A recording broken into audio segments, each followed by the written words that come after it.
You're just bought into another dimension. A dimension not only of bad beats and busted draws, but of decisions so bizarre they defy logic.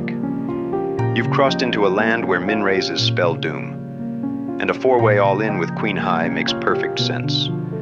You've stepped out of reality and into the absurd, the unpredictable, the unexplainable. You've just pulled up a seat to the low-stakes zone. I get to the ARIA around 12:30. After I check in and make sure I'm authorized to vlog at the table, they get me a seat out in the bullpen around the tournament area, and I catch my first hand at 12:45. Very first hand of the session, I look down at Jack 10 suited. Definitely a playable hand, and we're going to get off to a start right away. I raise it up to $12. The hijack right behind me calls before the cutoff bumps it up to 30. Obviously, being the first hand of the session, I have no reads on anybody at this point, but Jack 10 suited is still a playable hand. The big blind cold calls and I come along for $30 as well, and we're playing a bloated pot right off the bat. Flop is Queen 10-3 rainbow, no hearts for me. Both the big blind and myself check over to the cutoff, and he leads out small for $20. The big blind gets out of the way, but I'm not going to fold when I'm getting 6-1 if I have any sort of piece of this flop. The turn is the king of hearts, bringing another overcard and definitely connecting with his 3-betting range, but it does give me an open-ender to go along with my pair. I check to him again and he bets $55. He doesn't seem like the type that's ready to fold his hand, so I don't think I have much fold equity if I put in a check raise as a semi-bluff. I'm just going to call and see if I can hit my card. The turn is the 7 of diamonds and I brick out entirely. I check to him, he thinks for a minute and shoves in a stack of red for $100. I found in my experience that when somebody puts in a full stack of red like this, it's never a bluff. When they bluff, they try to put in some sort of fancy number like 105 or 95, something along those lines. $100 even is almost always value. I've got third pair at this point, and I'm just throwing the hand away. Starting off the session down $105. Man, I'm dead. This next hand, the results are really inconsequential, but I did pick up some valuable information. Take a look at the guy in the 9 seat in the black hoodie sitting next to the dealer. I'm on the button with Jack 10 of hearts again. There's a limper in front of me and I bump it up to $15. Both the blinds and the low jack call and we see a flop 4 ways. Now watch this guy's reaction as the flop comes down. Queen 8-5 rainbow. I completely whiff, but you can see how he kind of wiggles in his chair, kind of adjusts himself and gets himself ready for combat. Like he just suddenly got a lot more interested in the hand. The small blind checks, he leads out for $30 pretty quickly, and everybody folds back around to him. Normally when a player from out of position donks, it's a sign of a kind of a weak hand, usually a 1-pair kind of holding or a draw. There's really not a lot of draws possible on this board. I don't know what he had, but he hit the world on it, I can promise you that. He was probably ready to play for stacks at this point. I did make a mental note of this, and I was able to use it a little while later to my advantage. My genius is... it's almost frightening. A mere 7 minutes goes by before this hand comes along. Mr. Wiggles is now sitting in middle position, opens it up for $10. He folds around to me in the big blind, and I look down at American Airlines and bump it up to $40. He calls me pretty quickly, and we're going to go see a flop. Now I want you to note his reaction as the flop comes down 10-7-5 rainbow. Absolutely nothing. No change of position, he's not getting himself comfortable, he's not ready for combat. I don't think he hit much. He may have a pocket pair, but I don't think he hit a set. I lead out for $35 and he tries to raise it up to $60, which according to my notes is not a legal raise in the game of No Limit Texas Hold'em.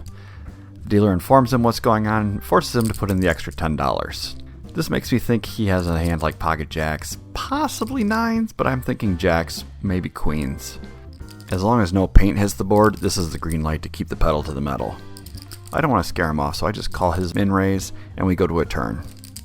The turn is a 7 of clubs, which normally would be a little bit of a cause of concern when I have an overpair, but I'm trusting my reads and I think this is a brick as far as this hand is concerned. I check to him and I plan on check raising him out of his boots if he puts in anything into this pot. He slips the hook this time and just checks behind. The river is the 6 of spades and that's another brick card. I'm sticking with my reads, however. I don't think he has anything except jacks or queens. I look at him again and he just doesn't seem very comfortable. In fact, his hand that's laying on top of his other arm is kind of clenched into a fist. I noticed before that he was much more relaxed. He is tensed up, has anxiety, he just does not want to face a big bet. I try to find the perfect size that he would pay off with pocket jacks, and I settle on about a half pot size bet for $120. He thinks for a while and I know I've got him. He finally flicks in the 1-chip call, which is more indicative of somebody who's kind of expecting to win the pot. I show him the bad news, he mucks, and I pull down a nice winner. By trusting my reads, I was able to bet confidently on every street of this hand. Now again, watch this first hand when the flop comes down. The flop comes out, he gives himself a little wiggle, makes himself comfortable, readjusts his hands, he's getting ready to go to battle. But on the second board when the flop comes down, absolutely nothing. He is not confident, but I don't think he's going anywhere. This is the hand where I have the aces and he min raises me. He's trying to figure out how to get through the hand with the least amount of resistance. We go to the river and you notice how his hand is actually tensed up on his arm now. He's got a fist, he's bearing himself down, and he actually clenches his arms. He's like trying to protect himself, it almost feels like. That's a green light to go ahead and just jam on him. He doesn't have much of anything. By observing these kinds of reads and then trusting them, I can make a lot more money than someone who just studies the GTO book. 2.5 boring hours later, I finally pick up a playable hand of ace-king. I had played lots of little pots in between now and then, but nothing really exciting had happened. A lot of seeing a flop and folding, or seeing a flop and taking it down. Nothing epic and nothing worth talking about. Anyways, there's none of the gun limper before I look down at Big Slick and bump it up to $15. He calls and we're going to see a flop heads up. Ace Queen 8 with a couple of clubs, pretty much all I could hope for with Ace King if I'm going to be honest. He checks to me in flow and I put in a standard half pot bet which quickly gets called.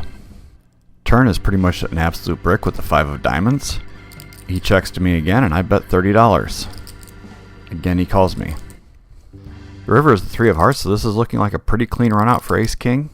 Obviously he could have backed into some sort of weird 2 pair with a suited ace or even an off suited ace. Who knows what people play these days. He checks, I go half pot again for $60 and he pays me off when I show him the Ace King. Pretty standard, but it's a nice $124 win. That's all in a day's work. A half hour later and I'm on the button. It folds around to me and I look down at 9-8 offsuit. This is absolutely the bottom of my range. I will only play this hand on the button and only if it's folded to me. I raise it up to $12 and the small blind calls me and we're going to go see a flop heads up. Flop is Jack 10 deuce with a couple of diamonds. He checks to me and I think an open ender is a pretty good reason to keep betting, so I fire out for $10. It's a small pot, no need to get crazy, and I remember Doyle always says in Super System you should never bluff when a Jack 10 is on the board. I figure he's forgotten more about poker than I would ever know, so I follow his advice. Surprisingly, I get check raised at $30, so I think this guy actually might have something. There hasn't been a lot of move making on this table. When people are raising, they've usually got the goods. I've got a pretty good draw to beat the goods, so I'm going to continue. The turn is the ace of diamonds, and that gives me a backdoor flush draw that goes along with my open ender. Nowhere near the nuts, but it might be good, who knows. The small blind checks again, and I think he might be afraid of the diamond draw. I couldn't tell you the last time I was check raised twice in one hand in live poker. It does happen online sometimes, but in live poker that's just not a thing. I'm going to represent these diamonds because again, I've still only got 9 high, and I would really like to take this pot down without having to hit a card. I bet 45 and he calls me again, so I think the backup plan of hitting a card is what I'm going to have to do. Thankfully the dealer and I are on the same page as he rolls off the 7 of spades to give me a straight. Small blind checks again and I bet $70. I always say when you get somebody in the tank, you've done the right thing. You're forcing them to a tough decision, and when people have tough decisions, they usually get it wrong. He finally flicks in the call and I show him the straight. He actually flopped 2 pair with Jack 10, so it looks like Doyle was right. Never bluff with a Jack 10 on the board because it usually hits somebody. This time I was able to hit a card, and I pulled down a $160 win. I've been at the ARIA for over 4 hours now, and I'm booking a small win. Just a nice, slow, steady grind, nothing really crazy. Hopefully I can continue this trend as my Vegas trip has not been going my way so far. In this hand I'm in the under the gun spot, and I look down at the ace 9 of hearts. I open it up to $12, which is fairly standard for me, and only get called by the big blind, so I'm actually going to have position in this hand. Flop is 10-5-3 with a couple of clubs, so pretty much a swing and miss for me. He checks to me and I'm going to c-bet and see if I can take it down right here. I continue for $20 and he calls me, so maybe the backup plan of hitting an ace is what I gotta go for. The turn is the ace of spades on Amazon Prime delivery, shows up same day. I look over at his stack and see he only has about $50 or $55, and I really only have one move once I hit the ace. I jam all in, and he calls me pretty quickly, so I'm thinking I might be beat. The river's the queen of hearts, and he shows the ace 5 of diamonds. So the ace was actually a bad card for me. I probably could have bluffed the turn, and if it didn't have an ace on it, I probably would have taken the hand down. As it is, I lose a small pot and we take a step backwards. In this next hand, I think I might have gotten myself out of line a little bit. Let me know down in the comments how you would have played it, and maybe we can all learn something here. I'm under the gun and I look down at the ace-10 of spades and open it up for $12. The hijack and button decide to come along before the big blind bumps it up to 30 bucks. Really don't know what he's trying to accomplish with what is essentially a min raise. Not going to thin the field, and he's definitely going to be juicing a pot that he will be playing out of position. Whatever, that's his problem, not mine. I call and the hijack calls, but the button folds, so we're going to play a bloated pot 3 ways. Flop is queen 10-5 with a couple of hearts, and the big blind checks surprisingly enough. I don't know what he has exactly, but this is a green light to try to steal. I've got second pair, a backdoor Broadway draw, and ambitions to take the $100 that's laying in the middle. I bet $65 and the hijack calls me, but the big blind folds. Once the big blind gets out of the way, I think I can pry this pot away from the hijack and take it down. The turn is a jack of clubs, and I think the ambition got the better part of me as I put him all in. I've got him covered. He has around $200. He thinks for a little while and finally throws in the call, so I don't think I'm going to be taking this one down. River's the 8 of diamonds, and he shows jack 10 of diamonds, so I ended up losing to a turn 2 pair. I lose everything I was up and then some, so we're going to be starting over.